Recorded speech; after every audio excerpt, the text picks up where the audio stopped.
We've had some like really dark like moments on Mewis Squared. Actually, we've been like, oh my god, like we've had like actual therapy moments. sessions. It's therapy. I was Yeah. But We're it's like, obviously wait, you just felt us. that way. You felt It's that just way, us Ben? too. So then we're just like giving each other like horrible advice.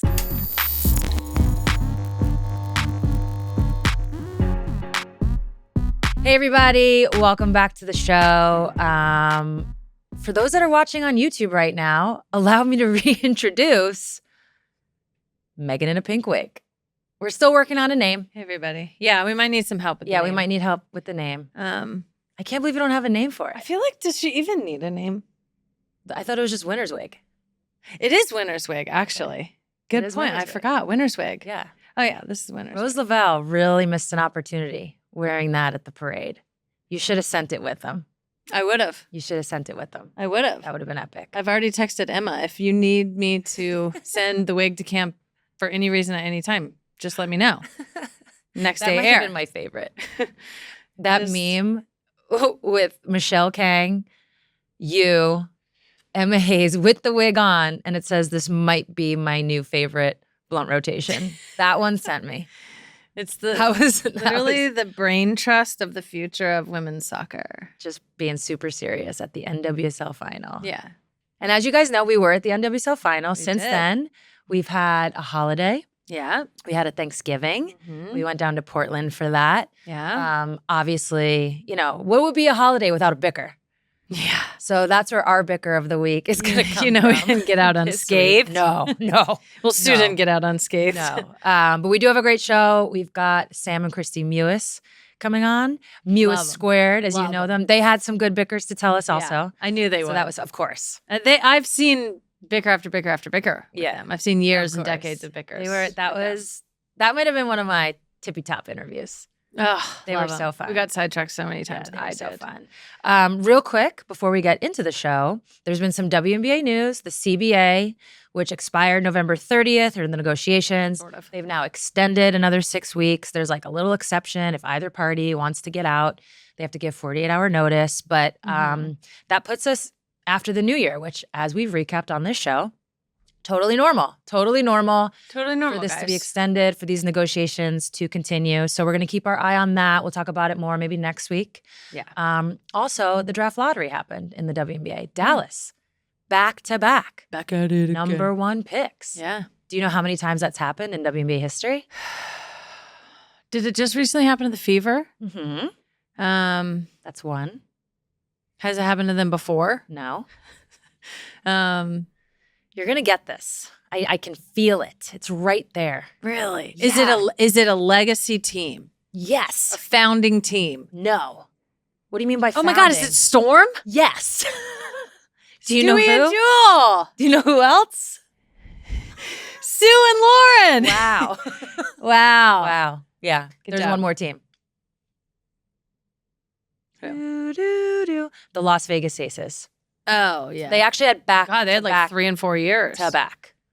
Yeah. Plum was drafted to San Antonio and then followed by Asia, Okay. Jackie. Anyways, Wow. so we know the draft order.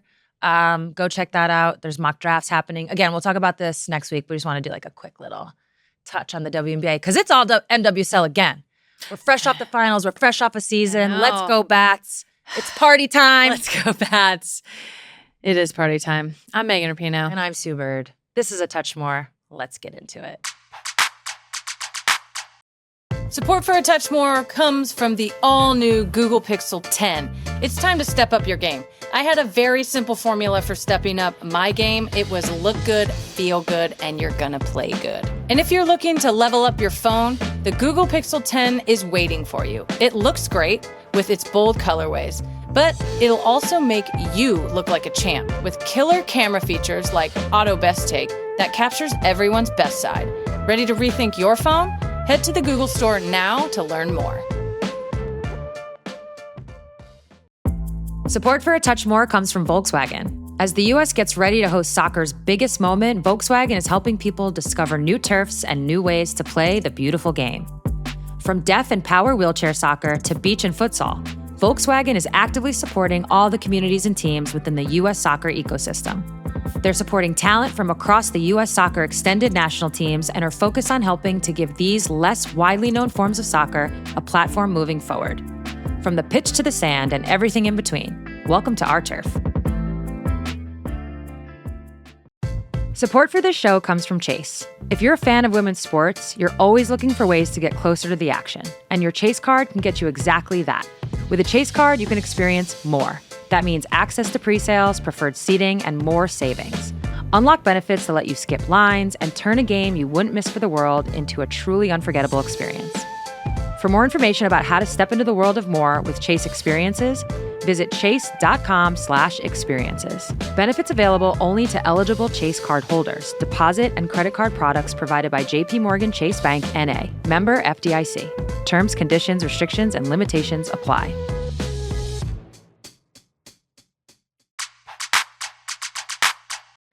All right, Megan, like I said, topic 1, NWSL wrap up. Let's put a bow on this thing. Where should we put her? I know I'm also growing my hair out and it's nuts. Should we just keep her here? Yeah, she looks great. If she has something to say, she'll talk about it. I'm putting this blue wig on. This cap on. Okay, so what's your final word on the finals? It was a great NWSL season. Mm-hmm.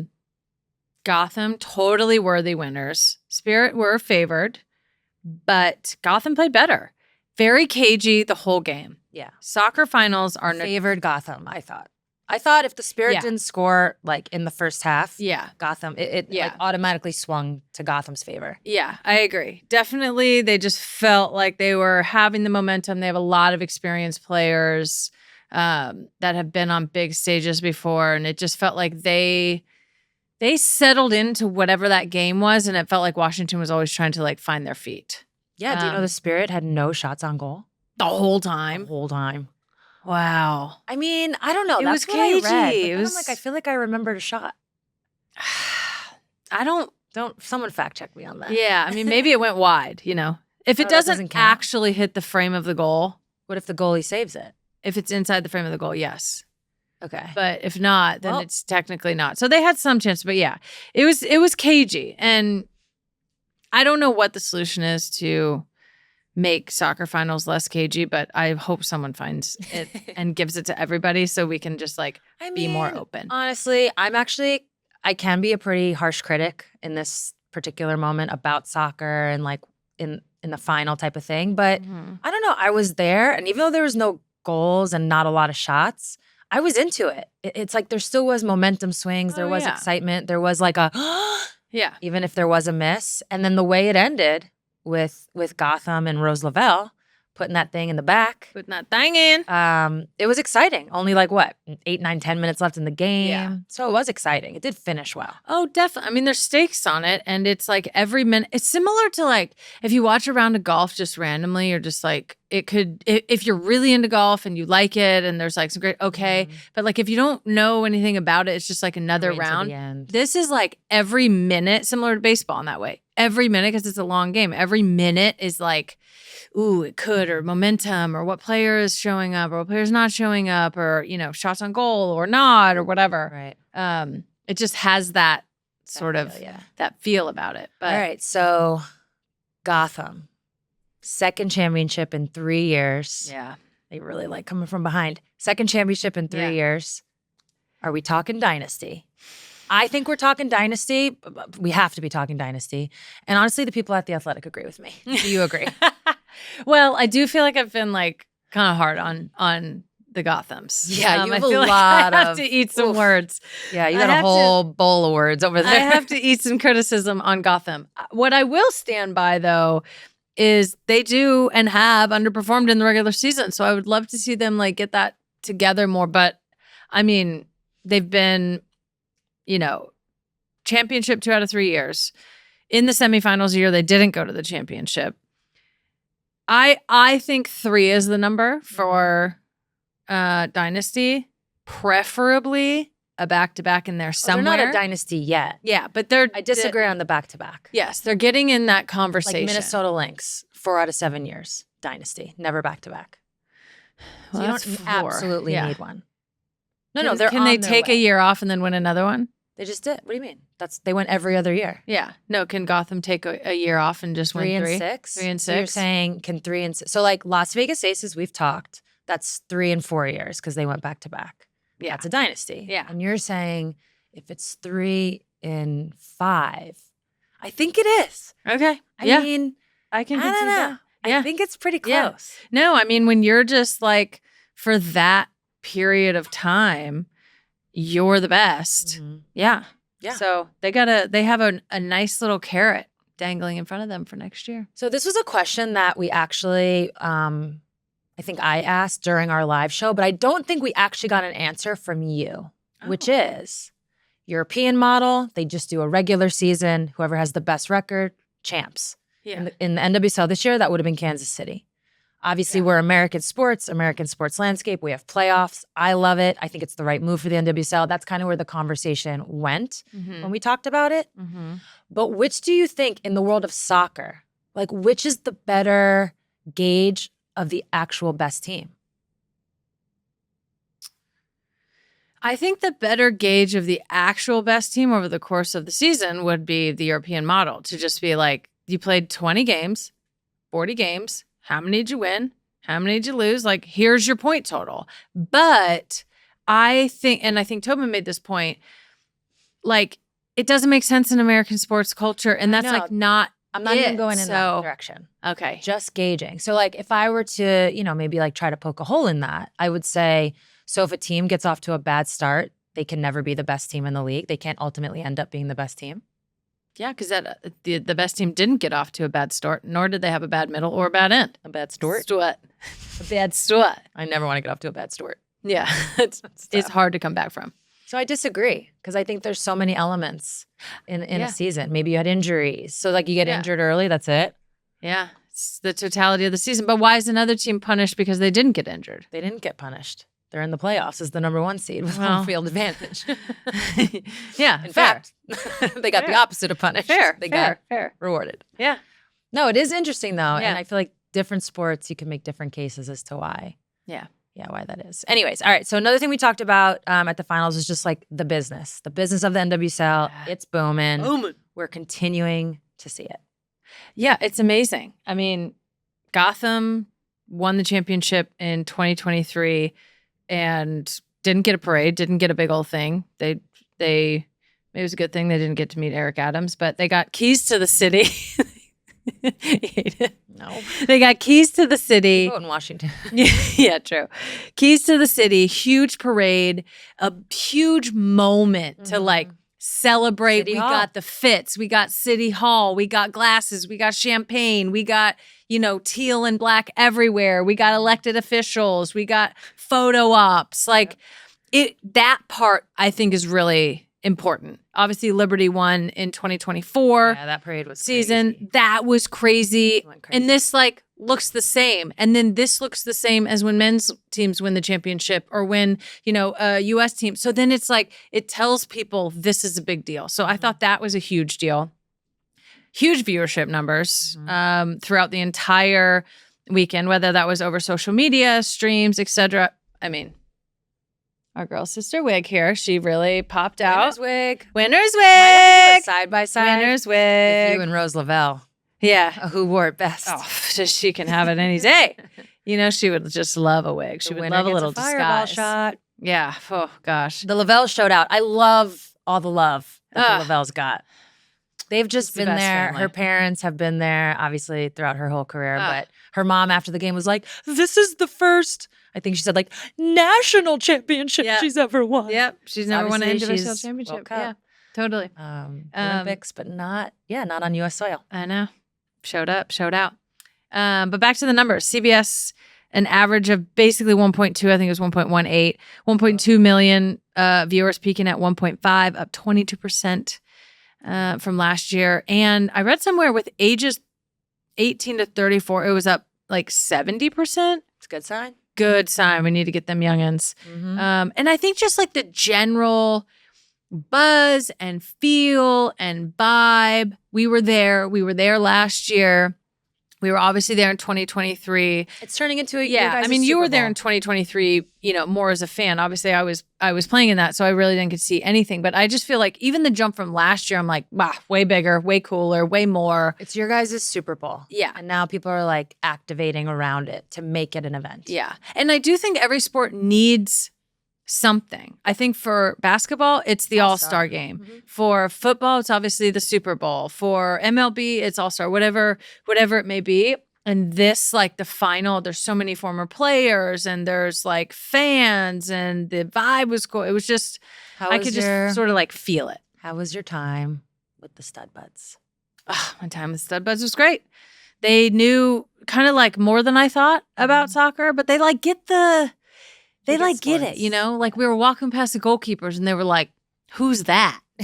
She's got the aura. Like she's got the vibe, like she's got a presence. And I'm like, that's Ann Ketchum-Berger. Mm-hmm. That's like borderline best player on the field. Mm-hmm. So they just like got the things that were going on. They were also like, are you guys dating? And we're like, definitely. Like, you already know. In the league. Are the players dating each other? We're like, absolutely. Took them over, introduced them to Emma Hayes, but they already knew Emma. Yeah. Because she had spent time in their camp. Yeah. So that was hilarious. Took them to meet Michelle King, and they were like, yeah, this bitch is putting it on. Like, this, I don't know what's going on here, but like, she has it going on, and we know that. Yeah. So it was just fun. All around, it was a good time. We talked about this when you guys crashed the CBS studio show. My favorite part by far is that they didn't know it was a single elimination game.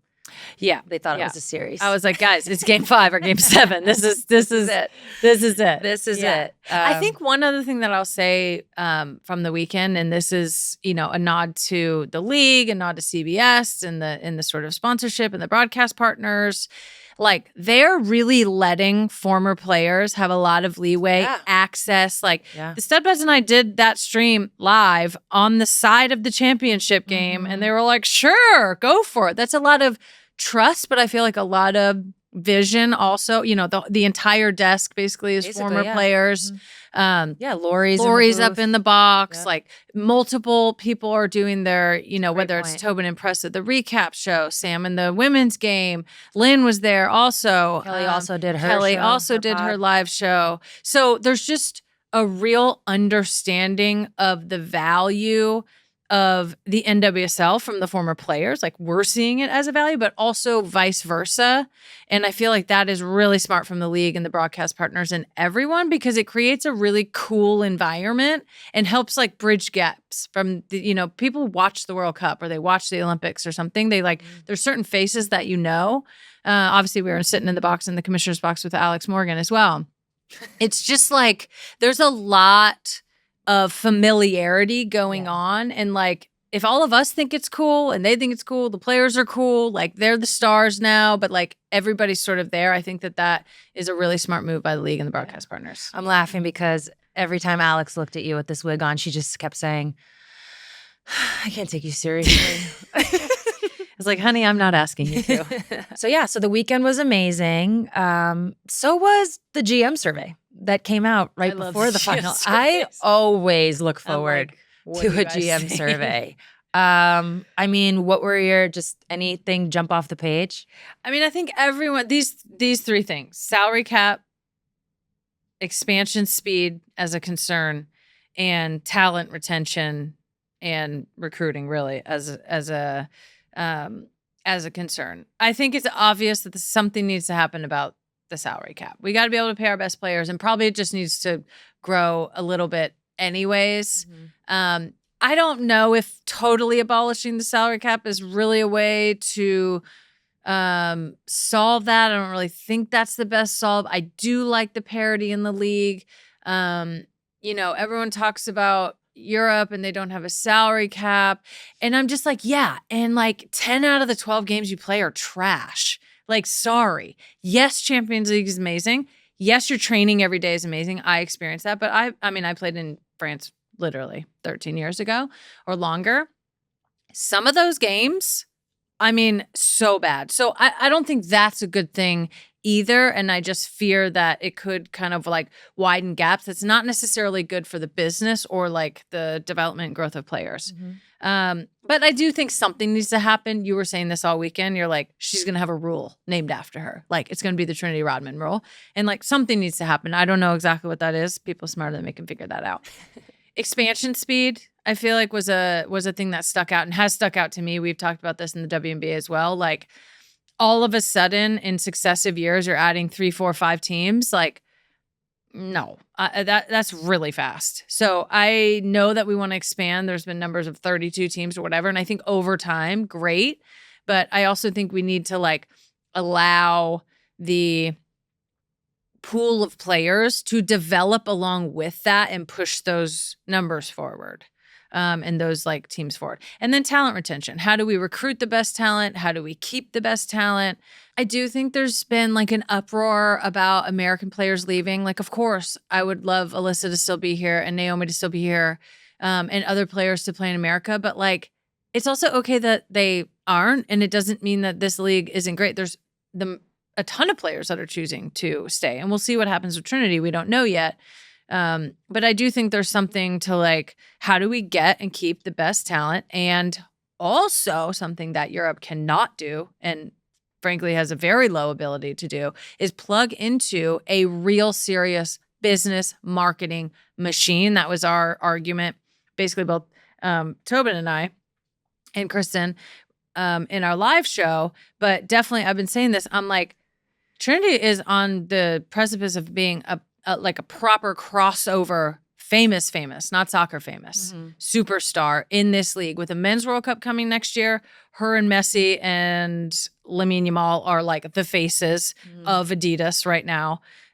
With the Women's World Cup in 2027 and obviously Women's World Cup coming to North America in 2031, there's like real opportunity here for American soccer culture to keep being the best in the world and keep having the world revolve around it, but also to like really grow, which is only going to help the league and salaries and sponsorships and all the things. Yeah, I know you want to get to the culture conversation, so I'm going to put my little 2 cents into the GM. Yeah, no, I'm curious about your little GM. There was 2 GM things hat. that made me LOL. Okay, one was there was actually a link in the article to the 2024 survey. So I was like, let me go see what they were saying last year.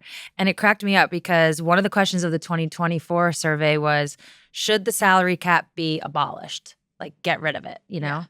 And it was 10 people, I guess 14 were asked. Of the 14, 10 said no. Yeah. Do not abolish it. Yeah. Fast forward the next year. Question, is the salary cap holding us back? 85% said yes, which I think there was like 15 asked, so I'm bad at math, like 12-ish. Yeah. So just kind of funny. Last year, no, we need it. This year, it's holding us back. Yeah. So that was kind of funny. And then honestly, I thought this was, I just thought it was funny. It's kind of a burn. I mean, not kind of, it's like a major burn. Which of the NWSL's 14 active teams is holding the lead back? I saw that too. Chicago in a landslide win. In a landslide, which is really 40%. So it's actually not really a landslide, less than half. But still, it was something about the way the graph was. Go look up that graph. It was like 40%. Yeah. Honestly, it was that way. It is that way. It's been that way. Yeah. I hope it changes. Honestly, I know the Chicago Sky are like doing their thing and they're trying to build and practice facilities and they got the All-Star game, but they've kind of been that in the WNBA too. What's up with that city? Chi-Town. What's going on? I hate to say it. Okay, before we get to Sam and Kristie, I know you want to go back to culture. Give your year-end thoughts on that. Well, I left the weekend, and obviously we have this really unique perspective, both of us, but I feel like I've been in soccer, obviously my whole life. And then being with you, I've gotten to like, sort of be this like infiltrator into basketball and women's basketball and the rise of women's basketball. And women's basketball and the WNBA like is culture. It's not mirroring culture. It's not like copying, like it's creating culture. It is culture. And so much of that is Black women and just Black culture, whether it's fashion or music or style. Like the American sports landscape and culture is really interwoven with Black culture.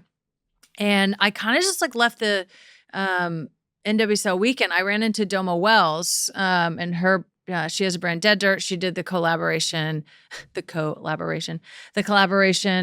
the Washington Spirit, really bringing like streetwear into it. I see that way more, even just like in the style of player, a lot more fashion coming into the NWSL as salaries rise, it becomes more popular.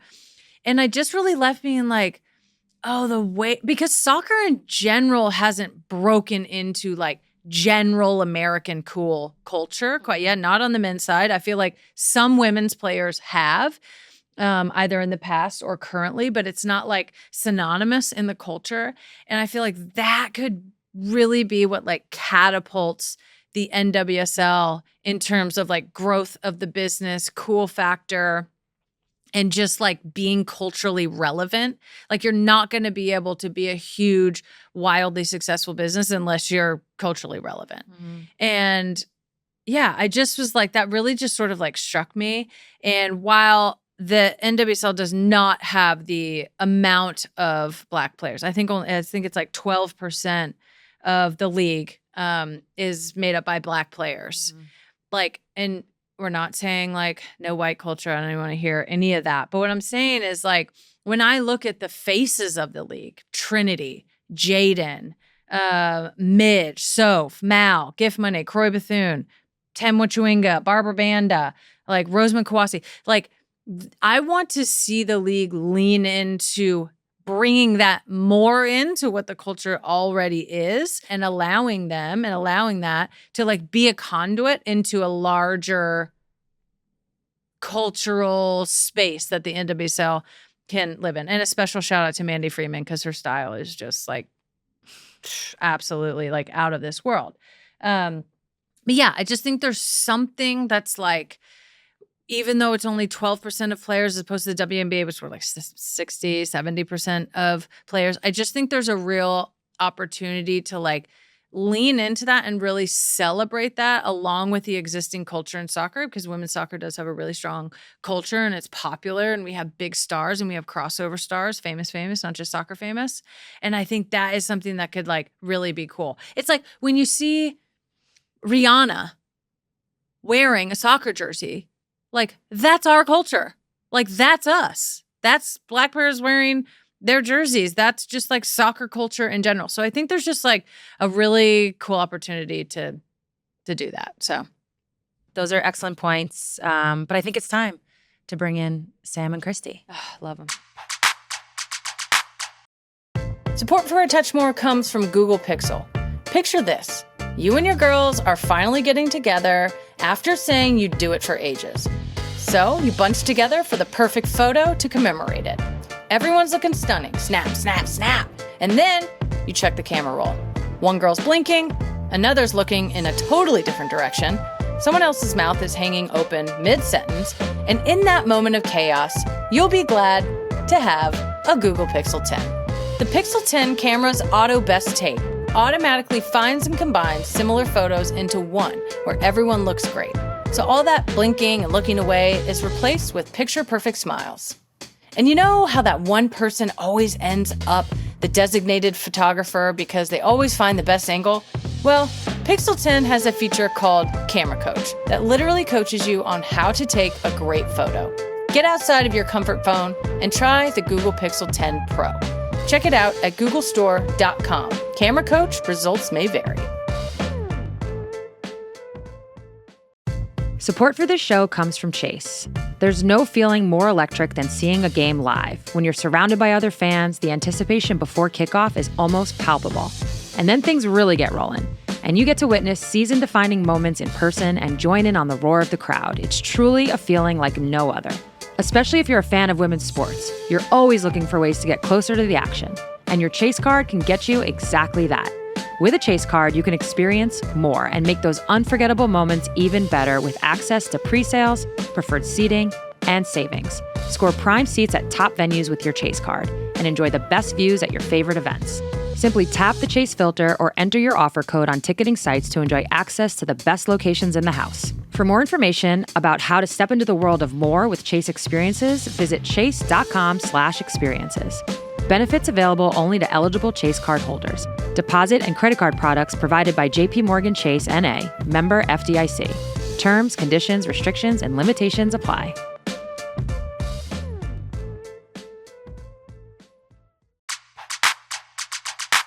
Sam and Kristie Mewis are sisters, retired professional soccer players, and now podcasters. Sam most recently played for Kansas City before retiring in 2024, and Kristie last played with West Ham United in the UK in the WSL. But they've both been up to a lot of new stuff post-retirement, and we are excited to talk to them about it. Please welcome Sam and Kristie Mewis. Hi, you two. Welcome to the show. Before we really just get like revved up here, I'm going to take you guys back to childhood. And while you aren't twins, I'm a twin, so I'm going to make it about twins. And you guys are like kind of like twins. So I just want you guys to talk about always desperate for Kristie's approval. I just want to talk about like the dynamics. I mean, it's younger sister, older sister. Yeah. We've had some like really dark like moments on Mewis Squared actually. We've been like, oh my God, like we've had like actual therapy moments. sessions. Therapy? Yeah. But it's like, obviously wait, just you felt us. that way? You felt It's that just way us then? two, so then we're just like giving each other like horrible advice. And just like a real therapist. just like continuing to lie to each other about like what the truth really is. Sorry, Pino, ask your question. sorry, We're derailing. Exactly. This is exactly our podcast manners. This is exactly what I want to talk about. Just like the dynamics and the comedy and the struggle and the competition between you guys growing up. But like you both made it, which is crazy. And like, just how did each other's relationship like interact with your own career and journey, and just like LOLs in the family at Thanksgiving time? Yeah, sometimes when I say that now, when I'm like, oh yeah, like I was a professional soccer player, I like went to the World Cup and won the World Cup and went to the Olympics. Oh, and also like so did my sister. I feel like people are like, you're lying. Like obviously that never happens. And like, what do you mean? Like that makes the whole thing sound less real. But I do think growing up, I mean, you guys can imagine what it was like having Kristie as an older sister. For me, she was like almost 2 years older than me. Obviously, she's beautiful. She was so good at soccer. She was like popular. And so I feel like I, as the little sister, always had like a higher level to aspire to. And it forced me to, maybe not in like the like makeup category or anything, but like it forced me soccer wise to like play better and work harder. And I was comparing myself not to my peers, but to Kristie and her peers. So for me, it made me so much better. I was also kind of soft, still kind of am. And Kristie like really toughened me up and just like forced me to. Not in like a nice way though. Like I didn't toughen her up in a nice way. Like I was like I was like horrible. You were to mean. Her. Yeah, I was horrible. She was horrible to me until we were like both out of college. And now we like don't really fight at all anymore and we like love each other a lot. But Kristie, you go. What did I do for you? I mean, I feel like I always saw it for us, and I said this in one of our episodes, is that like I just always saw the professional life for us. I always saw the national team for us, even when I was so young. I don't know what it was. It was, remember how I spoke about how like Rose said that on after you guys won the World Cup, Rose was like, I like manifested this. Like I knew that this was going to happen for me. And I feel like a real connection to that because I felt that as well when I was really young. I was like, there is room for us. Like we're both going to make it. Like I think I just always felt it. And obviously like having Sam, she was kicking at my heels. Like, well, no, that's not the saying, biting at my heels. Yeah. Kicking and biting at my heels. Probably my both. whole life. Yeah, literally. So it was just like, we were just constantly going at it, like in the backyard. Like that's just the only thing that I can remember is us constantly going at it for years and years and years. And I think inevitably that's just like what made us better and like what kept us going. I have a question. I thought when I first was like getting into soccer and watching you guys, dating Megan, I thought Sam was older. Do you guys get I that? knew you were going to say that. We do get that. I do think Yeah. like in spirit, I am older. Like in like personality and like we have like subverted the older sister, younger sister dynamic in a lot of ways. Like I'm the type A, like goody two shoes, people pleaser, our mom and dad proud of me. And Kristie is like, was like the wild child and like going out past curfew. And I was like, you can't do that. So You're not allowed. We are like reverse. but Totally that's flipped. against the rules. So No, it's it's totally flipped in a flipped. lot of ways. Yeah. Okay. That makes Yeah. sense. Okay, And just Sam like checking. refuses to get Botox as well, and I'm like, it will change your life. Not helping Just my get cause. some Botox. But it's like, Like- your younger sister looks ancient. It's not that you don't look ancient, like you look so young, and you just need like a little like oomph. Like just get Younger a little juice. oomph. Yeah, like I was telling Sam Some youth juice. I was telling Sam this week, like there are just little things that she could do. Like for the wedding, I got like, have you guys heard of the sperm injections? The salmon sperm injections that you can get in your face? No. I'm not. You can get, and it just like makes like these are like little things that Sam could do. Little to- things. Little things. Yeah, These are to the make little her- I thought we had left that lifestyle behind. Sam maybe doesn't need I know. Sam's sperm injections. Maybe she's just fine. Just getting the organic kind. Pats isn't doing enough. Pats is not doing enough. Okay. No, Sam, you've literally just like I feel like I've seen you try to like just like care about what your eyebrows look like, and you're like, I don't. I know. I just don't. I just know. it's like you guys I mean- are both so like who you are, Sam. You're like way tougher than you give yourself credit for, and Kristie, you're like way sweeter than you would ever like allow That's anyone actually to probably ever true. think about you. And but you guys are just like so much yourselves, and like you're just kind of like at the end of the day, after like 1 ounce of effort, you're like, it's too much. I'm just gonna be me. It's too much. I'm good. I know. I like suddenly like started getting acne the other day. It doesn't look like it right now, thank God. But my sister's wedding is in like 4 weeks. And I was like, am I going to have, I don't really get like acne on my face that much. So last night I did a face mask, a 3-minute face mask. And I was like really proud of myself. Nice. That's Can you probably tell? like Am I not good glowing? for it. Like you probably shouldn't have done that. Shut up. but You shouldn't. You probably shouldn't have done that. You probably should have just left it alone. I feel like that's Well, it like looks what better you do. now. It looks better now. Yeah, you look great. Kristie was sleeping. So you couldn't get the advice. No, the time The difference is expertise. tough. I couldn't even see it. Honestly, she was like, "There's so much acne right here. You didn't have anything there. You're fine. Well, thanks. Just need Ooh, you just need Pat's Boston- help. Just get a little sperm on Boston it. Kristie was coming out. Yeah, Boston. just get a little. All right, clearly, I feel like we're tapping in to what Mewis squared is, right? And like you guys have already talked about being teammates, competitors, obviously sisters, roommates. As of a month ago, you've now added co-host to your titles. Tell us why now. Like, what made this moment right to do this podcast? Well, Sam and I always Kristie? joke about it. It's like, why not? Everyone else is doing it. Like, we have to just try to fit in. You know, like we want to be a part. Like we want to contribute. No, I just think that like Sam and I have like we've had so much, I feel like, to share and to say over the years, and both of us kind of took the avenue of like just kind of like drifting in the background and like sussing everybody out and stuff like that. And I feel like we actually have so much to share and so much to say. And I guess why not now? It just, I mean, I was obviously at a point in my career where I was slowing down. I just had a baby. Sam is obviously busier than ever. So she just had to make her schedule even more busy by like adding on another branch to her podcast. I swear she is just like, if she's not like, she just makes herself busier and busier and busier. And I mean, she's just a hard worker. And I mean, she's obviously Aw. doing so great.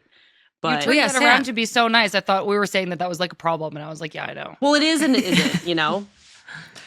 But Well, yeah, Sam, you are, we joked about it earlier, but you are editor-in-chief. You run the Women's Game. You started that Yep. right after retiring. Tell us what editor-in-chief means. Like, what are you up to? I mean, I think editor-in-chief sounds like really official. I do have an amazing team around me where sometimes I'm like, you know, all I need to do is make the podcast. We have a director and we have, you know, producers, editors, social media people. So the women's game is like very well resourced, I think, in mostly because Men in Blazers has put a lot of, Men in Blazers, like our parent company, has put so many resources and like investment into it. But basically I'm supposed to like oversee the vertical. We have, I think, 4 regular podcasts. Becky Sauerbrunn does one called Teaming Up. Then we do Good Vibes. That's like a recap of the weekend and the games that happened over the weekend. We do Friendlies, which is an interview show. And then we do Mewis Squared on Fridays, which is obviously just me and Kristie. And so I'm supposed to oversee that, oversee the social and like the output of the vertical. And I think to go back a little bit to your question about like why now with Mewis Squared, Kristie would occasionally like come on these podcasts as like a guest co-host or a guest. And it was so fun. Kristie was so like naturally good at it, I think, because she like doesn't have the same filter that I have. So she kind of just says it. And it's like, I think, really refreshing for people to hear her just saying her true, genuine opinion with like less of the like media jargon. And so we got this opportunity to do it. Like Verizon wanted to sponsor the show. And so we started it and it's been so fun. And I thought it was going to be like pulling teeth to get Kristie to kind of like adhere to, well, we have a recording at this time and we have to talk about what we're going to talk about ahead of time. But she's like I'm kind of like, she's better at it than me, which is so annoying because like I put so much time and work into it. And Kristie just gets on and tells the funniest stories without even like thinking twice. So I'm paired with obviously a great partner, but the show has been like so fun. I was going to ask what it's like having a co-host, because I imagine you go from being by yourself to now you have to like enter this other person. Yeah. I mean, we technically on Good Vibes, me, Becky, and Lynn are co-hosts, but I do feel like I kind of anchor us to, you know, the topic we're supposed to be on. I think I still do that with Kristie, but we're working on it. I'm just like such a control freak that I have to like let go a little bit. I'm actually curious what it's like for you guys. Does one of you anchor the show? Yeah. Yeah. I think we all know who anchors who's doing what. Yeah. I think we can guess. But yeah, One and time- then Megan will hop in with, you know, and then I got a sperm injection and I'm like, that's not in the run of show. Where are we supposed to go from here? Where are we supposed to go from here? Pino told me one time, Sue, that like you had everything on lock in like your household. Like you like had the paper towels coming at the right, and I like remembered that about you, and I was like, oh, me and Sue are on the same page. Absolutely. But you know, you need the spontaneity of these two. Do you ever run out of paper towels? No, but never. Yeah, Sam, I guess you need the paper towels too. Sam, I mean, quickly the spontaneity too. Quickly tell the story about what you were doing to Pat with the paper towels and the toothpaste. You said, Pat. What did I say? Remember? You were like, Pat, have you ever ran out of toothpaste? Oh, well, yeah. It's my And he go-to was question. like, no. And she was like, oh, have you ever ran out of toilet paper? But Pat gives me shit for being like, I don't know, I guess stressed. And he's like, you don't have to get toothpaste today. And I'm just like, if I didn't think of these things, nobody would. I always ask Megan, what do I say? I'm like, do you ever wonder like how the toothpaste gets there and how it never runs out? Never. It's like magic. Yeah, I'm like, do you ever wonder how there's just Are we always a paper enabling towel? though? Are we Probably. enabling? Yeah. I don't know. I don't want to run out of toothpaste and then what? I'm going to have neither. like my own separate toothpaste. I know. Now It's- I'm the selfish one. I've thought about taking his laundry out of the hamper and just seeing what happens. Nothing would happen. It'll pile up. Literally It'll nothing just- would happen. A friend of mine had that happen where her husband wasn't throwing out the like the finished toilet paper roll. And he was just like taking it off. The way their toilet was, the sink kind of like the counters right there. And it piled and it piled and it piled until she finally threw it out. He just kept piling it up. Nightmare. Oh my God. Nightmare. Absolute I feel nightmare. like what I finally realized and is going to be a constant area of work in my life is just like I'm going to get more of what I want if I give her some of what she wants. So I'm like, okay, how can I be better prepared for the podcast, or how can I like sometimes I don't get the toothpaste, or different things. It doesn't have to be all the same things. I'm also just like letting go. Like I'm never gonna be able to do the things that Sue's great at, like as good as Sue. So like I'm not gonna try, but I can like do these other things, and then we're both feeling valued and appreciated, and then we can just like move on and vibe out. I like Same. That's I like profound, P. That is profound. Yeah. that. Keep I'm prepping for the trying. podcast, Pino. Man, You're doing great. should have seen me in the early days. It was like a situation where I'm in the doc, I'm reading it over and over, but I'm actually just having anxiety. So like I'm not reading anything. I'm just looking at the words. We start our podcast the same. We do a little intro, and then there's a moment where Megan just has to go, I'm Megan Rapinoe. And then I go, and I'm Sue Bird. And sometimes we'll be in the studio and I'm like, you say it. You got to say it. She's like, you're Megan Rapinoe. Say it. Idiot. Kristie has a similar like line where Kristie has to, I do this whole ad read situation, and then Kristie has to go, welcome to the universe. And like I just stop and I just wait. And I'm like, what else? What other kind of cue could you need besides silence? But your rant is so like it's so long. Like It's how a am I long supposed to know read. when it's It's over? a long ad. So like It's a long I ad. just keep thinking it's going to keep going, so I just sit there and you just get kind of bored. Like, If I could take it one step further, the actual, so the line is, she says, I'm Megan Rapinoe, and I say, and I'm Sue Bird. Let's get into it. That's our go. That's the thing. This is what she'll do sometimes. She'll be like, okay, let's get into it. I'm Megan Rapinoe. And then I'm like, and I'm Sue Bird. Let's get into it. 8 out of 10 times. We have to cut so much of let's get into it from me. It's so stupid. It's And every so time I say it, I'm funny. like, I hate it in the moment, but it's so funny. Oh, so Support for A Touch More comes from Volkswagen. Next summer, one of the biggest soccer tournaments in the world is coming right here to the US. And since 2019, Volkswagen has partnered with US Soccer, inspiring the next generation and helping people get more out of the game we all love. From deaf and power wheelchair soccer to beach and futsal, Volkswagen is actively supporting all of the communities and teams within the US soccer ecosystem. They're supporting US soccer talent across the portfolio of the federation, like Emily Spreeman of the deaf women's team, Raul Silva of the deaf men's team, and Alessandro Canale of the beach men's team. A partnership between Volkswagen and US Soccer just makes sense. It's the people's car, partnering with the people's sport. From the pitch to the sand and everything in between, welcome to our turf.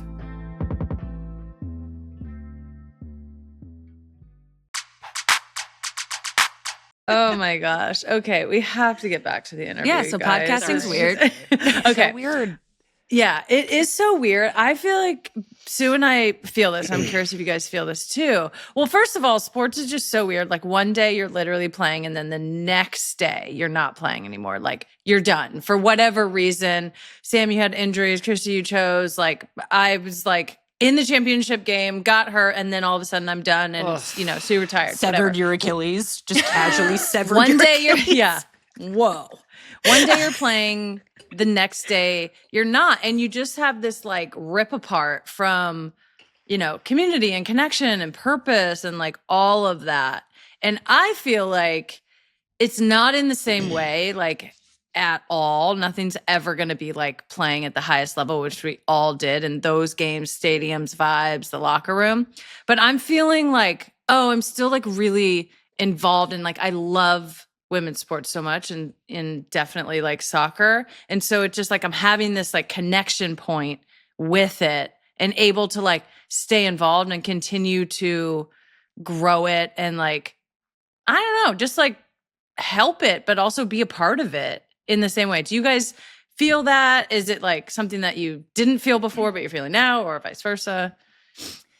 Yeah, I've had a journey through doing media immediately post-retirement. I think that I was like really devastated that I had to retire. I would not have retired if I had any other choice. I would still be playing if I could. And so the first like year, it took a lot of effort for me to like be so close and be so invested and watch my friends play for the national team. And I remember watching and feeling so like individually like happy for my friends to like win the Olympics. But for myself, when I could pull back and I would be like, oh my God, I can't believe I'm not there. This is like so sad still. And I think over the course of this year, I have like come to be in a better place with that, where I'm like, it's easier to go to the NWSL championship. It's easier to watch games. It's easier to, have a real relationship with my friends, one that I'm not just kind of like hanging on to because we were friends when we played soccer and now we're figuring out what's next. Like, I feel genuinely connected to them again now. So it's been such a weird journey that like, yeah, we're all still going to be on in some way. I'm sure it's going to go through different phases. But I also am glad I get to keep contributing to the game in a different way. I think that all of us covering women's sports in the ways that we are will contribute to its growth in some way. I've learned so much about it. So yeah, I agree. And I feel similarly. I would say that I obviously kind of chose to step away and explore my fertility. And now I'm a mom, which is amazing. It's just like the best job ever. I feel like I haven't really fully closed the chapter yet with football or with soccer, sorry. And she lives in London. I know. I was like, is that for me? Was that for me? That was for just me. For Sue. Just for Sue. Yeah. Okay. Thank you. I was a little confused. Yeah, I feel like I haven't fully had to close the chapter with soccer yet because I'm just like choosing not to deal with it just yet. Like, I don't know if I'm done yet or not. Like I might, like I feel like I could come back and play, but it's also like, do I want to? And I obviously feel bad saying that in front of Sam because she had to retire. But I feel like I'm just not sure what I want yet. But having this podcast with Sam, it also is just like, we still get to like talk about soccer and just like be around it and like relive all of these like beautiful memories that we have, and we're able to share them kind of with like the next generation, where I feel like it's so important. Like, Sam and I have obviously taken so much from your generation, Pino. Like, I just like learned so much from you and from those women, and now I feel like I want to also do the same and kind of just share a little bit of insight of what me and my sister went through and what it was like for us, and also just to just be a bit relatable. I feel like it's really important to kind of share basically what I just said, but just like share all the things that we've been through, that so that other people know that if they feel the same way, we kind of went through that as well, type of thing. We're not like a whole generation apart, though. I just want to make sure that's a little tighter. Yeah, generations closer together. Yeah, you're right. No, I totally get that. I feel like the things I miss the most are one thing that can never happen again, which is like playing in a World Cup final or a big game. Like, that's just like the special thing about being an athlete, that, okay, like that's amazing. And then the other thing is the like camaraderie of like being in it and sharing in something that is really unique and like getting to shape the culture around women's sports. And now there's so many of us doing that in so many different ways. And I just feel like the game is better for it, and it's going to be better for it, like moving forward as it's like on this crazy trajectory of growth. Having all of these players who were a part of so much, but also like care about it so much. Like, so much of the men's sports landscape is just like entrenched. They've been there forever, whatever. And now they're coming over and like talking about women's sports. And I'm like, you actually don't know what you're talking about. But like, we do. And so we can give that perspective, you know? Listen, we all joke about how having podcasts is weird and how like we all have them now. All these former athletes have them now and like all this stuff. We kind of joke about it, but there is an importance to it. So what do you guys think the importance is of having people like us speak about the sports we played? I think what Pino said, it's like, so the audience's entry point into understanding the game is through the commentary or the podcast that you listen to after. We could watch the best soccer game ever get played on TV, and if people don't have like a deep background knowledge of the game, they'll notice certain things. But I think what's so great about what Pino said about a lot of former players now doing this in this space is we can share with them the things that they should look for and the things that we find interesting, the things that we got taught would be really great, or the things we got taught not to do. And I'm not saying the audience doesn't know anything. I'm saying that we were in that locker room. We know what's getting said and we get to share that. And I think that makes the watching experience so much more interesting. That makes fandom, you feel so much closer to the players. I always find, sometimes I rarely, but I try to engage with the comments on YouTube sometimes on some of our interviews, and they're 99% positive. Of course, I skip right over those and I read all the negative ones. But what the people are saying is now I feel so much more connected to this player. I know where she's from. I know what makes her tick. I know what her family's like. I know what that goal meant to her. I know how hard that injury was. And now when I watch her play, I have this like deeper knowledge and this inside connection to this player as a person. And so I feel like media coverage in that way is strengthening the bond between fan and athlete, fan and the sport. And having somebody like Megan Rapinoe tell you why a run was so good, I want that. That would strengthen my knowledge. Like, she knows so much, she's been there. And so it's really, really great. And I agree that former players have a special way of connecting the audience to the players. Yeah, nobody knows it better than us. So, like, why would you just not want to hear things like directly from the source? Like, literally no one knows better than us. So that's like what is so special about us kind of being able to share, because we were in it. Like, we were right there. Like, we could taste it. Like, it was right there. So I feel like it's just more special when it actually comes from us rather than an outside source. Yeah. Let's like just get into the Soccers a little bit. Some quick hitters, some NWSL quick hitters, and we'll do some WSL quick hitters too. Salary cap, Trin Rodman, state of the league. Like, is there any obvious changes you would make? But like, just what are your thoughts? Those are like the main things coming out of this year and definitely coming out of championship weekend. I feel like as a player, we advocated for the player's perspective first and only. And I think I've only learned a little bit in the last 2 years, but it's really that I don't know all the perspectives that I have to consider from this angle, from being like, I think what I really want, of course, players first, but then it's like, what's best for the league? And so as this salary cap discussion has come up, I've tried to be like balanced and nuanced about it. Part of me wants to be like, abolish the salary cap, pay all the players millions and millions of dollars. That's what I want for them. But I'm trying to come at it from this like, I don't know if that would work right now in this league to do that so like abruptly. I definitely think we should raise the salary cap quicker than is spelled out in the CBA, because I do think having players like Trinity Rodman playing in the NWSL is huge for the league.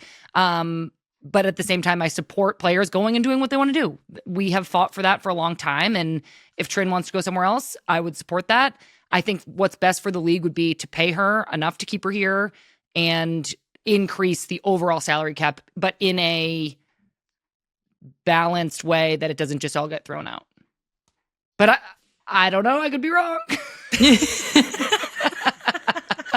Literally. We're like, we don't know. This is just what we think. Numbers.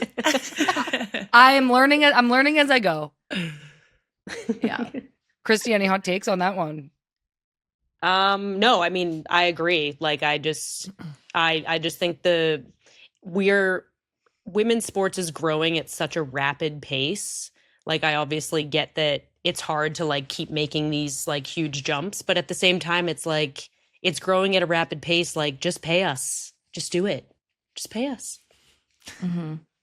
What do you think the WSL needs like at this time? Like, there's all these leagues that have all these different needs. What are you seeing that, like, if you could take something from the NWSL or from a different league and infuse it right in?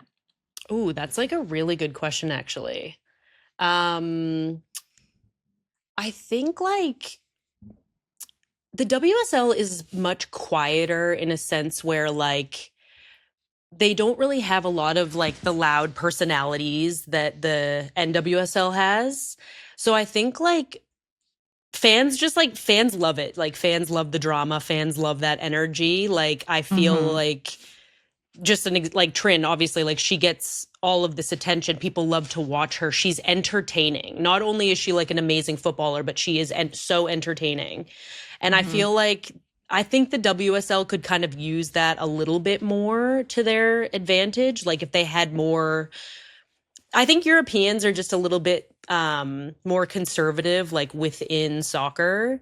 So I feel like they're kind of crying out for like when Sam's playing, partner Sam, she's like doing backflips and like doing like borderline crazy stuff. Like people love that. Like they love her. They love to watch her. She's entertaining. And I think that I think the league could use a bit more of that, I would say.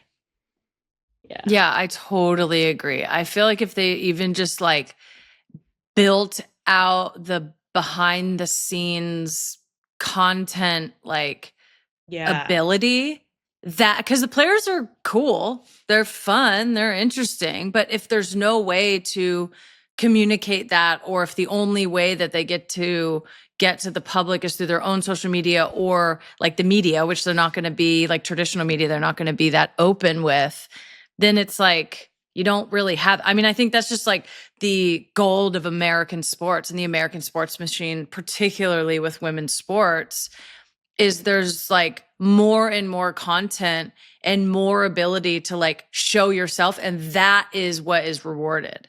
Like entertainment is rewarded. Like, yes, of course, we want to win and do all that, but that's how you like really grow the business. But don't you think that like the European soccer culture is just more like subdued and like they like sit in like the tradition? So maybe the players are less likely to do that on the field? Yeah, like they take it really, really, really seriously here. Like really, that's the only way that I can describe it, is like not in a bad way, but it's like very, very serious. Like even in like my short little stint of me playing over here, like stuff at training, like you don't really like laugh at it.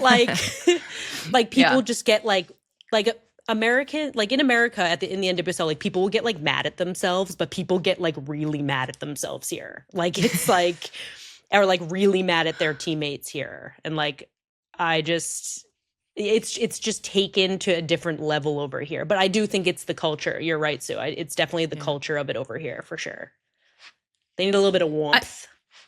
I also think that it's just like a holdover from men's sports and like whatever that seems to be working for them. They have TV contracts and, you know, they make big money and have lots of sponsorships. And I'm just like, that isn't going to grow the game and grow women's sports. It's not. Women being cold, I'm like, even when we're warm, we're like, change the badge. Like, it's just like, you know, so I'm just like, that is not the way. And I think we've seen it here in America. Like, that is not, in my opinion, the way that women's sports is going to grow, capture a younger audience, capture sponsorship, and like grab people's attention, which is ultimately what we're talking about. If you can get people's attention, then you'll get sponsors money and investment and whatever. But I totally agree. I think that's what's missing, because it's like you meet these players like off the field and like they're not like that serious. Not everybody's just like inherently serious. Like people have jokes and whatever. But yeah, I think that part of the business needs to grow. That interests me about this, and this kind of is going back to your original question, Pino, but I'd love you guys' opinion on it, is like you asked what is the WSL missing, and I originally would have said parity. They have no salary cap. Their payers are played based on some, don't quote me on this, percentage of revenue within the club. I don't know necessarily that so far this WSL season parity has been an issue, but the reason we keep the salary cap in the NWSL is supposedly for parity, in part for parity. And I'm curious if you guys think if parity is entertaining enough. Like, is parity the thing that keeps us entertained, or do you truly need like entertainers on the field? Great question. I personally think in an American landscape, like, you need parity and you need that competition because we have playoffs ultimately. Like, we're not like, it's just like, I mean, we didn't really have it this year, obviously, with Kansas City, but then, you know, whatever, they lost. And the entertainment. Like, I just think in the American sports landscape, and I do think the parity like creates that because there's just tension all the time. And then you get to playoffs and it's kind of like ratcheted up. So I think you need both. And I think the like entertainment factor gets ratcheted up when like literally anyone can win at any time.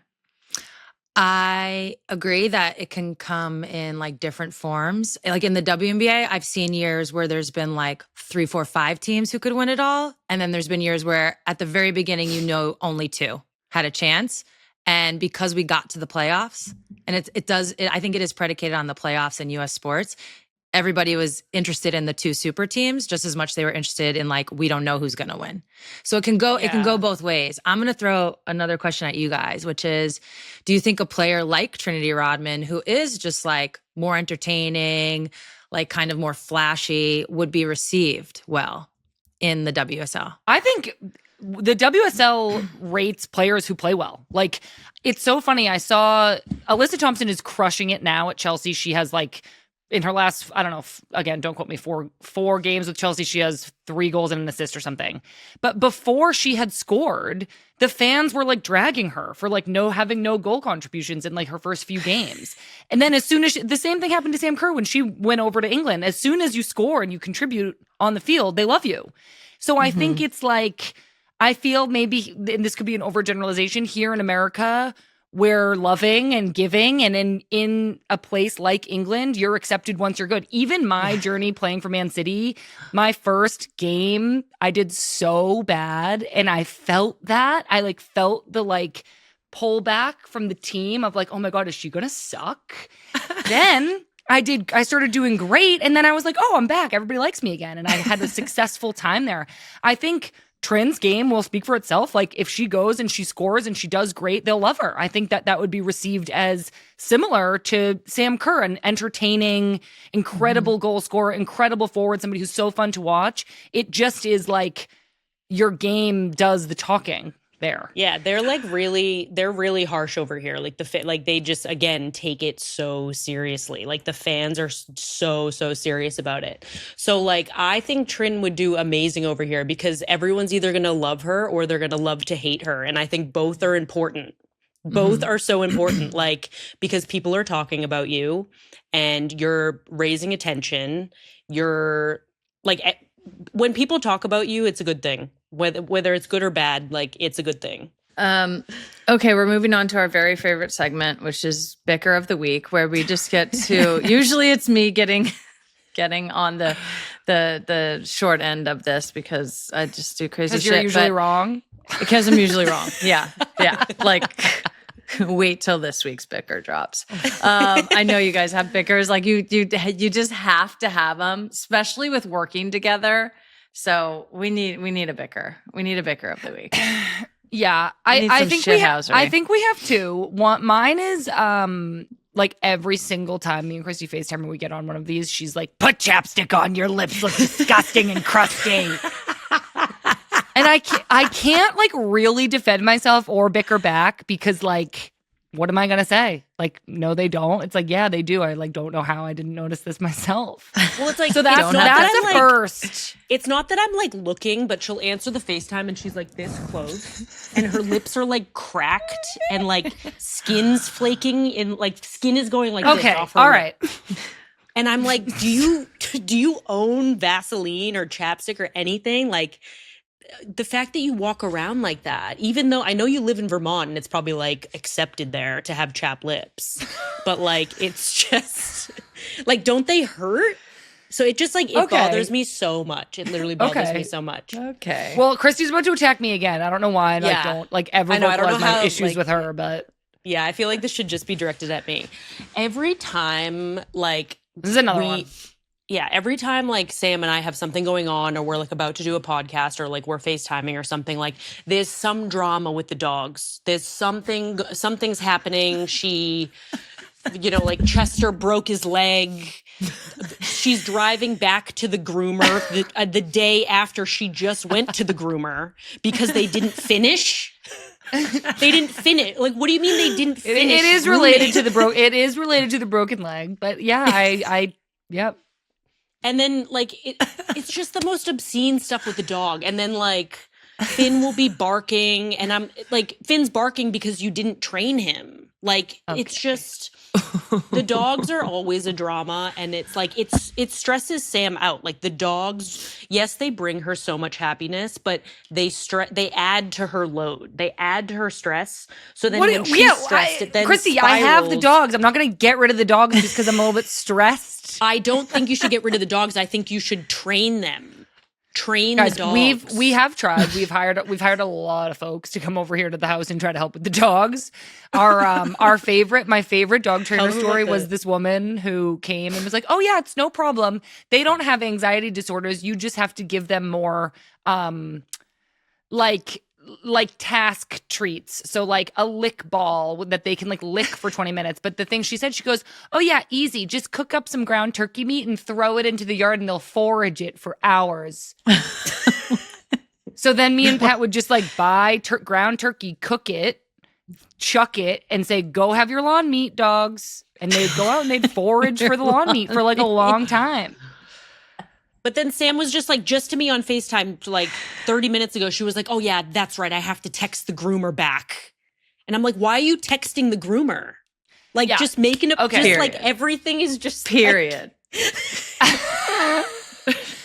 Having two dogs is a lot. I will concede that. It's a lot. Yeah. Yeah. What's you guys'? It's a lot. Oh God. I mean, we have endless. We have endless bickers. I don't know. I mean, we've had, it's like 10 to 1. If there's like 10. What was your latest win, Pino?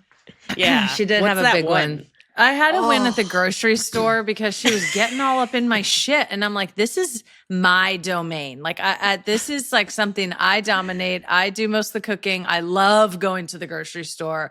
I prefer a self-checkout. We were there. Sue got all involved and started taking the items off the platform, which obviously not you what can't happened. then continue to scan items because you got to leave it in the bagging area. And I was just like, get out of here.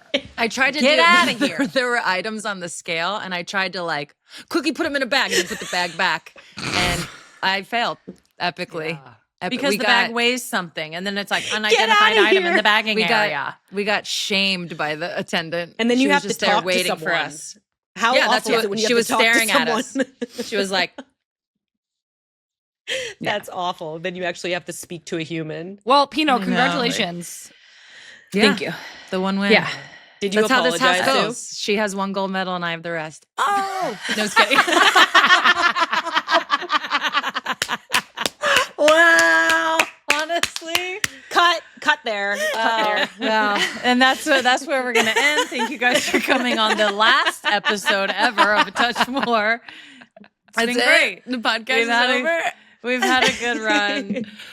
Wait, Wow, that was a I good want one. everyone to call in. I feel like they should call in. It's 1-833 a touch 8. They need to give their opinions on the Sam Kristie chapstick and Yeah. dog drama. Yeah. I need to hear We're gonna- opinions. We're gonna This is we're how we gonna do this. circle This is back. who We're grades gonna us. circle back. Okay, yeah. The I'd people, love to the know. people judge us. Yeah. I'm going to All listen right, yeah. closely and see what the people are saying about the dogs. Yeah. We'll I send know you what the they're going to say clips. about the lips. It's okay. Yeah, you gotta get some chapstick. You need like a lanyard with just chapstick. So that you I can can't wait to boom, see how many boom, people boom. call in talking about lick balls. Never heard that before. And salmon sperm. Don't forget. Yeah. Yeah. I How need could to look we? into that. Yeah, Thank you it's guys really so good. much for coming on the thank show. you We so took much. too much of your Thank time. you guys. That was so fun. So You fun. guys are the best. Thank Love you. you guys. I love them. So fun. I love them. Had me cracking up. It's just like I either want them to be Rapinoe sisters or I want to be Mewis sister also. I don't want to lose any of my other family though. I You want want to to have a Boston accent? Oh, you know I want to have a Boston accent. Let me You want to be a masshole? yeah, masshole. You want to park your car? Yeah, I want to park the car. I want to Took you a talk my second. shit. There Yeah, she is. I gotta get. Yeah, you've lost it. I know. I gotta lost find it. the. All right, you got to spend more time with them. I know. It's just. They were so great, though. the best. Yeah, They're so just fun chatting. Honestly, I loved playing with them so much. At the beginning, it's like Kristie came on the national team before Sam because she's older. I know, because she's older. Yeah, because then Surprise. but then like Kristie like wasn't on the national team, but then Sam was kind of coming up, and then we caught this period kind of at the end where they were both on, and this was Shenanigans. Tokyo Olympics 2021, and like this, it's just thank God for them. Everybody go check out Mewis Squared. We actually have a listener who's called in and has a question. So we're gonna take a listen. All right. Hi, my name is Betty, and I would like to know if Megan could please explain the UEFA Women's Championship League, and I just would like to know more about it from her perspective, and also who she thinks is going to win. Talk to you soon. Bye-bye. Okay. Do you need to look that up real fast? The UEFA. What does No, it's what UEFA. What does UEFA stand for? UEFA is like the governing body of European soccer. And what does it stand for? Union of European Football Associations. So it is the FIFA is the governing body of world soccer. UEFA is Europe. CONCACAF is this whole middle region, Asiana, all the things. A lot of letters. We love an acronym in the soccer world. So what's the championship league? So Champions League is the top club teams from UEFA. So it's like the top, I think in women's it's 2 teams or maybe 3 teams. I'm not exactly sure. The top teams from England, the top teams from Spain, the top teams from Germany, the top teams from France, the top teams from on and on and on. And they play a knockout style tournament. And that's like they don't play a regular season? No. Oh. No regular season. It's like there might be like some group games or stuff like that, but it's a knockout style tournament. That would be a regular over the season. course. Group play would be a regular season. But they don't all play each other. They like get divvied up into different groups. It's like a World Cup, and then as if a World Cup draw. Okay. And so they play over the course of the whole year, basically, and then they get to the culminating in a final. It's usually in May or June. And then that's like considered the best club team in Europe. Okay. I mean, arguably in the world because a lot of the best teams are there, but it isn't the whole world. So it's just when are we going to see a Champions League winner versus the NWSL winner? I know. I think they've been trying to put that together for a long time, Yeah, and they because should. of schedules and like the calendars and the windows and all of that, it's difficult. But that's what the Champions League is, and it's bomb. It's like fun and cool and different. And Tell Betty who's going to win. Oh man, I think Chelsea might have a real crack at it this year. Yeah, they're talented. Arsenal won last year. They're struggling for lots of different reasons. Barcelona is a little bit injured right now. Aitana Bonmati, the Ballon d'Or winner, is injured. She just broke her leg in training. I think it's like the outside, like the fib. So it's she should be back in probably 6 weeks to a month or some month, 6 weeks. But I kind of think Chelsea. We got all that American spirit on that Chelsea team. Yeah, we do. I feel like they have the best shot. By the way, I think Champions League is, for basketball listeners, EuroLeague. That's how EuroLeague works. That's exactly. It's group play, and then whatever come out of the group, you get paired up in playoffs, and you go. Yeah. I love that. Well, it's time for Sue's favorite segment. Bicker of the week. It's actually not my favorite segment. That's funny. You seem to really enjoy it and have a lot of content to bring to it. Well, that's why it's not. Can you see how that wouldn't be my favorite? I have to live the bicker. Tough. In real life. Yeah. I think you like it. So I think you need a place to air your grievances because sometimes you say it to me and I'm like, yeah, what do you mean? You're right. Directly to you. I know, but it's not satisfying. I need third-party confirmation. Honestly, it's just, I get it too. That's it's our like, couples therapist. Yeah, she sides with you too. No, she doesn't. I wish. I wish. Although you got the other day. Bad. Anyways, Bicker of the week. How would you like to go about this one? Okay. Nope. I think I should start. Okay. Should I put the wig on? Why do you need to be masked? Yeah. You need to be your I alter need some ego. Protection from mean Sue. Well, now it's going to be the loser's wig. Okay, that's a good point. We can only keep her in winning status. Okay, I actually forget exactly how it got to this moment, but because I feel like if I tell my side, quote unquote, but then you tell your perspective, it'll kind of, or do you want, I don't know, do you want to start? No, I think you should do the reveal of this is the bicker. How you had the jump scare, but yeah. So this is the meat and potatoes of it. Or should I say the chicken?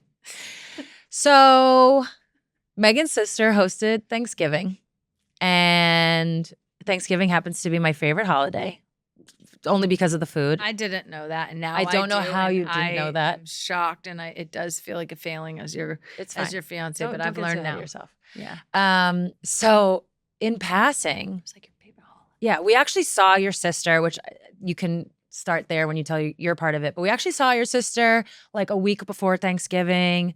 Then it was like a couple days before Thanksgiving. And in passing, you're like, yeah, so we're going down to Portland. We're going to bring the wine. We're going to do the app. So-and-so's doing this. So-and-so's doing that. Rach got the chickens. And I was like, I'm sorry. Rach got the what? And you were like, the chickens. The chicken. And I was like, what do you mean? And then you went on to explain that you and Rachel decided that no one likes turkey. So that's exactly what you said to me. And that you guys were going to roast chickens. And that everybody else, there's 10, I can't remember, 10 or 12 people that were coming to this Friendsgiving. And that everyone else was asked. And they all agreed, yeah, let's try chicken. And Megan sadly forgot to ask one person. And that person was me. And I happen, by the way, I love chicken. This is chicken. We love you, chicken. This isn't about you. Chicken. I happen to really like turkey on Thanksgiving. I like turkey sandwiches though regularly, but I actually really like turkey. I think it goes better with like everything, and I do love it in a sandwich the next day. I will say the chicken was great. The chicken sandwiches the next day were great, but I would have had an opinion. I'm not saying I would have been like, no chicken, but I would have been like, oh, maybe we could also have a turkey or something like that. And there it is, folks. And you tried to defend yourself. I did. And here was the defense. Honestly, it sounds really bad. No, it doesn't sound bad. It sounds bad, and it sounds really inconsiderate, which is what it was. Because this is what happened. The day was November 12th. And we had gotten back from Europe, and Rachel was in New York for a work trip, and we overlapped for a day. And this is actually the morning of the 13th. We're at the kitchen counter. You're doing stuff. I'm doing stuff. Rachel's on the couch. I look back and I'm like, hot take. I don't even like turkey. Chicken's better. Why don't we roast some chickens? Oh, it was your idea? Yeah. Oh my God. Why don't we roast some chickens I thought for it was Thanksgiving? her idea. And she's like, I like that idea. I'm going to float it with everyone. I'm going to populate it. I just like you were there. I did not ask. I didn't even think about, I didn't even think in the moment. Sue heard that and she's agreeing and consenting. I didn't. Can you just like add to the fact you guys were yakking? I mean, you guys. I mean, she had. It was Sue, twin you talk tuned us for out like hours. Tuned us I out. wasn't. And I was in so. and out of the room. I was never in the conversation. Yeah, no, it tuned us out, and rightfully so. And I never thought about it. And then when we got back to Seattle and we were basically like on our way down to Portland, and you had the jump scare of me saying chickens, I was like, I think I was even like, oh my God, I'm so excited for the turkey and the stuffing and this. And you were like, oh, we're doing chicken. I unilaterally decided we're having chicken. Yeah. Listen, it didn't ruin Thanksgiving. You know what ruined Thanksgiving? There was no sweet potato pie. I call it sweet potato pie. Some people call it sweet potato casserole, the one with the marshmallows. That was a big disappointment also. Yeah.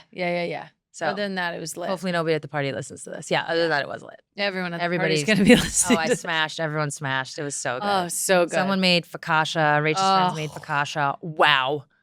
Tori and Diana? Yeah. You know who you are. Yeah. So good. I didn't know we were naming names, but yeah. Yeah, it was so good. But yeah, I'm really sorry. And now I know. And Now you it know. was inconsiderate. I know, now you Which know. I can be, just like when I cut your shirt. Tough. Do you like these Bickers? Do you feel like you like owning it? No, I mean, is it listen, hard? it's sometimes it's not great, but it's like we gotta get it out there. We gotta get it because they are funny. I feel like we talked about Thanksgiving last year, and I'm pretty sure I said it was my favorite holiday. Somebody pulled That the tapes. tracks. That tracks. Somebody pulled the tapes. I think we did a whole thing on what dishes we liked. I don't think I said anything about turkey specifically, but That makes total sense. good times. Well, we smashed the wine and the apps. Yeah. Let's go. No, definitely. We killed that. Burgundy on tap. All right. As you guys know, last but not least, we're going to leave you with a touch more. Just a touch more, a little bit. Just a touch more. Yeah. Touch more for the PWHL's newest team, the Seattle Torrent. They had its home opener last week. Sadly, because we were in Portland, we couldn't make it. We're definitely coming to a game. Don't even. Puck drop. We're there. Oh, yeah. We're definitely doing a puck drop. Should we get on skates? Can we get on skates, guys? Probably. Torrent? I don't see why not. Yeah, they'll let us. Anyways, to no one's surprise, absolutely zero, they broke the attendance record in a U.S. arena with 16,000 plus fans. So Climate Pledge did its thing. Seattle did its thing. They did lose to Minnesota, but Minnesota's like the back-to-back champ. So Not concerned about that. we're not worried about that. On top of that, the tunnel fits were popping. They all came in decked. Hillary Knight, shout out. One of them was dazzling. Wore your girl's jersey. Yeah, a little razzle Appreciate that dazzle. love. Now Climate Pledge is your home. So do your thing. What about you, Megan? What do you got to touch more for? I have a touch more time for some bumps at Spike today because obviously with our beloved NWSL and WNBA wrapped up for the year, sans the CBA, I'm going to leave you with a little volleyball. The NCAA women's volleyball tournament bracket has dropped. The tournament starts December 4th. Goes till December 21st. All the games are going to be shown on some various platform of ESPN, ESPN2, ESPNU, and the championship is going to be on ABC, the big girl, the prime time, on December 21st again. So yeah, cozy up, tune in, be prepared to be entertained. Volleyball is actually like so wild and so fun. I genuinely Swings are intense. I don't understand how they get to the ball once it's spiked. And they just like do all the time. Did you see the no look? There was a No. God, I can't remember now what team. Like I don't understand So, how it happens. a player went up it's to so like exciting. set and did a no look spike. Like she went up to set it, but then over the head Now bopped they're it. swagging out in Yeah. volleyball now. Yeah. Ugh. I'm like, I love when sports Yeah. start to do like add different stuff like that, like be Yeah. creative. Oh, I love Yeah. that. And that's it for our show. Take us home. That's it for our episode. See you next week.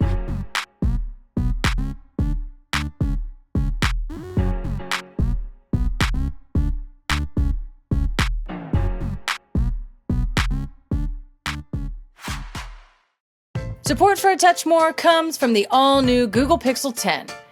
How do some players, already at the top of their game, seem to find that next level? They'll never settle. Every second on the clock is an opportunity for greatness. And that applies off the pitch too. It's time to switch your ordinary phone to the Google Pixel 10. Because you don't want to settle for just ordinary. It's got cooler design, helpful AI, and smarter camera features like Camera Coach that actually show you how to take a better photo. Ready to take your phone to the next level? Head to the Google Store now to learn more. Results may vary. Support for A Touch More comes from Volkswagen. With the biggest tournament in soccer right around the corner, Volkswagen is partnering with U.S. Soccer to help everyone get the most out of the game we all love. It's the people's car, partnering with the people's sport. From deaf and power wheelchair soccer to beach and futsal, Volkswagen is actively supporting all the communities and teams within the U.S. soccer ecosystem. They've signed U.S. soccer talent as ambassadors from across the portfolio of the Federation, who will be helping to give these less popular forms of soccer a platform moving forward. From the pitch to the sand and everything in between, welcome to our turf.